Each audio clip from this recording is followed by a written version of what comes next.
noirs, ils bloquent l'entrée. Il y a 308 noirs, ils bloquent l'entrée. C'est pas la truc. Tu dis 308 noirs qui bloquent l'entrée là.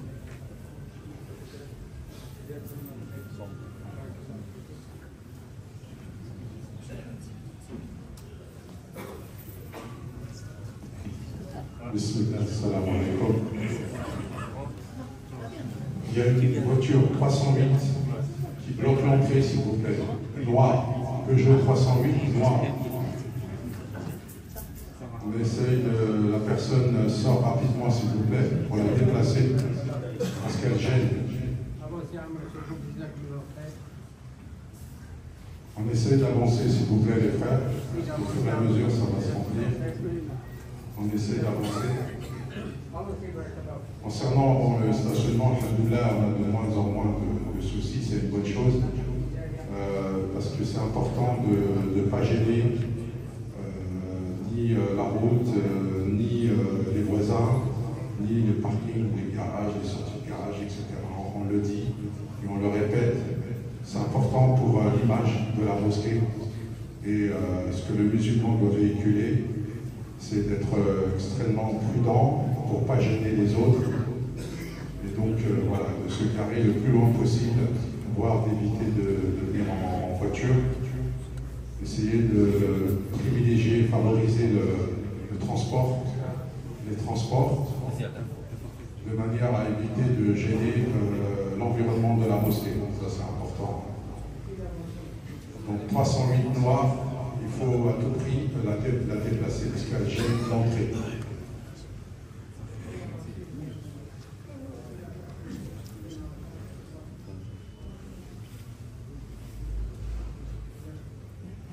Donc ça va être notre imam Ibrahim Zaïd Gouri qui fera le prêche aujourd'hui.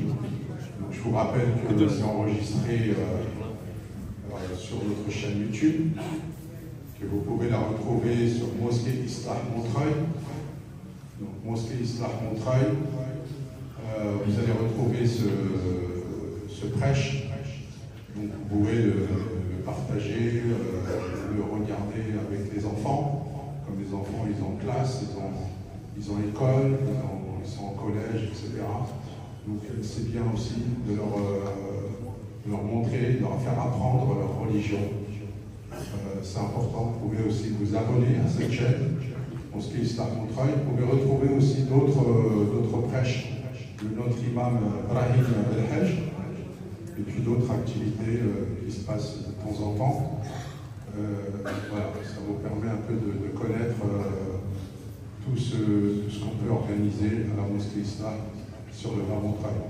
À propos de l'éducation des enfants, quand on voit un petit peu de temps en temps des faits divers sur la violence, malheureusement c'est triste à dire, il faut vraiment que le message passe au niveau de la jeunesse, au niveau de nos adolescents. On ne règle pas les problèmes par la violence, par le couteau ou je ne sais quoi comme arme, par les insultes, par la haine. Ça, c'est strictement interdit dans l'islam. Et les conséquences, malheureusement, sont fâcheuses et sont terribles, à la fois pour les enfants qui parfois perdent leur vie, comme on a vu dernièrement, et même il y a 15 jours, 3 semaines, à la fois pour les parents de celui qui décède et de celui qui est coupable. Il faut vraiment faire attention à l'éducation de nos enfants et surtout au message. On doit transmettre un message de paix et surtout de transmettre le message du comportement d'un musulman. Le musulman, il n'a pas le droit de faire la violence, il n'a pas le droit d'avoir la haine vis-à-vis des autres, que ce soit entre musulmans ou même les gens qui ne sont pas forcément musulmans, les autres, quel que soit le public, quelles que soient les personnes, on n'a pas le droit d'avoir la haine et on n'a pas le droit de régler les comptes par la violence qui va parfois vers des drames. Et ça, c'est important de le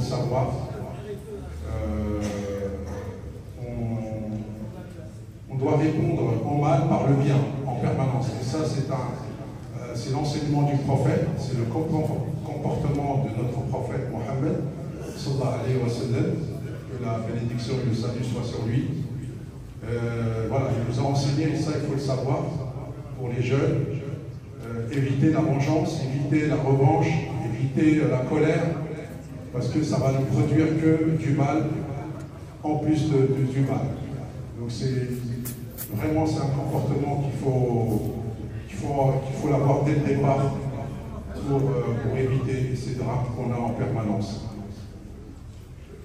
Les jeunes, le conseil qu'on vous donne, c'est d'étudier. D'abord, il faut faire ses études, il faut se former, ça c'est très important. Pour avoir sa place, il faut être vraiment travailleur, il faut faire des efforts à l'école, dans une formation. C'est ça la clé de la réussite. C'est pas autre chose. C'est pas les réseaux sociaux, c'est pas les trafics de tout genre, etc. Ça, c'est une illusion, c'est un rêve. On est en train de se construire quelque chose qui n'existe pas. S'il existe, c'est le travail. Le travail, le travail, le travail. Il n'y a pas de mystère. Il n'y a pas de secret. Donc j'encourage, on pousse tous nos enfants, tous les jeunes, on leur donne tous les moyens pour arrêter avec les constructions du bled.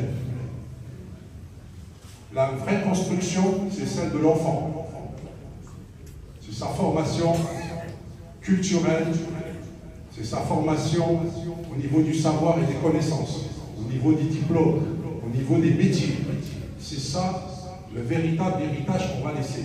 Et aussi, en parallèle, sa formation spirituelle, en tant que croyant et en tant que musulman.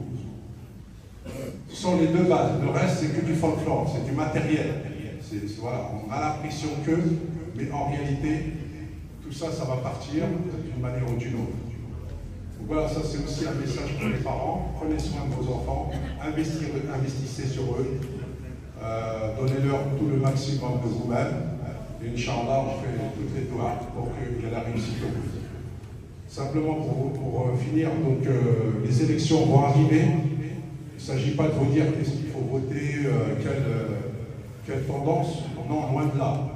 Il s'agit simplement de sensibiliser toutes les personnes qui sont inscrites pour pouvoir voter. D'ailleurs, il aurait fallu le faire, parce que je crois qu'il y a un peu trop tard. Tous ceux qui peuvent aller voter. Ça, c'est un geste démocratique et c'est un geste qui est important. C'est un geste de participation à la vie de la société, à la vie citoyenne, sociale, économique, voire même pourquoi pas politique. Il faut à tout prix, et nous recommandons d'aller faire un vote selon votre choix. C'est vous, ça vous regarde de voir, c'est selon votre tendance, mais d'aller voter. Pourquoi? Parce que nous vivons dans ce pays. Ce pays est notre pays, c'est le pays de nos enfants. On n'a pas une autre vie ailleurs. Donc on doit s'engager. On doit pouvoir aussi dire notre mot. Qu'est-ce qu'on a à dire? Qu'est-ce qu'on pense de telle situation? Même ce sera les élections européennes, on sait le 9 juin, je crois. Il faut quand même penser à participer et inciter nos enfants à participer. Il ne faut pas être dans le désespoir, il ne faut pas être dans la fatalité, il ne faut pas être dans le dire ouais, bon, ça ne sert à rien, moi je suis indifférent, je m'en fiche. Non.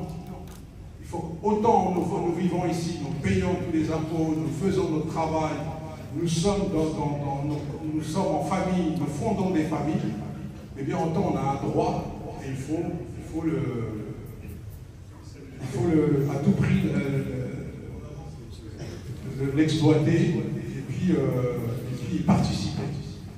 Ça c'est important, on ne peut pas rester en marge et à chaque fois critiquer. On ne fait que de parler ou critiquer. Non, on participe. On essaie d'améliorer à notre niveau, chacun à son niveau, on essaie d'améliorer cette société. Et cette société, c'est notre société. C'est nous qui la formons, avec les autres, avec toutes les communautés. Et c'est ensemble qu'on vit ensemble, comme dirait l'imam Ibrahim, nous sommes dans le même bateau. S'il y a un trou dans le bateau, tout le monde coule, même ceux qui sont au-dessus. Donc, on vit ensemble, quelles que soient les croyances, quelles que soient les couleurs, quelles que soient les communautés. Nous sommes contraints, obligés de vivre ensemble, et nous construisons notre pays ensemble. Et donc, on participe à toutes les échéances électorales, on participe à toutes les réunions aussi, pourquoi pas, et on essaie aussi de donner notre point de vue et d'essayer aussi de faire progresser le pays dans le bon sens, pour l'avenir de ce pays, l'avenir de la jeunesse et l'avenir de la prospérité de notre pays. Ça, c'est important. Barakallahu fikum, wa smihoulina, wassalamu alaikum wa rahmatullah. On va essayer de se lever, s'il vous plaît. On essaye de se lever, on me dit, on va essayer de faire avancer, il va y avoir à la mesure des personnes. On essaye de combler les places.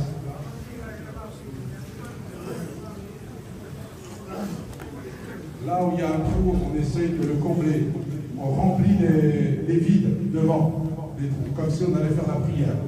S'il vous plaît, les frères, on s'excuse de la gêne, mais c'est bien pour l'organisation. Voilà, que l'on fait comme. Tout ce qu'on fait, tous les gilets, là, tous les agents qui sont là en gilet, ils ne sont pas là comme ça pour vous embêter. Ce sont des bénévoles, ce sont des frères, ils accordent du temps à la mosquée, à la maison d'Allah. Donc un peu de respect pour les amis d'eux. C'est simplement une manière pour s'organiser, pour bien faire les choses. Alhamdoulilah, ça se passe tout le temps très très bien, mashallah. Barakallahu fikum, grâce à tous d'ailleurs. Que ce soit les bénévoles, les fidèles, les femmes aussi, on tient à remercier les dames qui font le service, la sécurité, etc., qui rangent un petit peu, qui font un peu le travail de bénévolat. Ça, c'est important. Assalamu alaikum wa rahmatullah. Concernant le projet, alhamdoulilah, il est toujours en cours. Nous sommes actuellement en train de voir un bureau d'études pour qu'il puisse travailler sur la sécurité et la sûreté avec la préfecture et les pompiers, de manière à déposer. C'est un dossier qu'on a besoin avec tous les plans de l'architecte, qu'on a besoin de déposer pour le permis de construire. Donc les choses avancent, alhamdoulilah.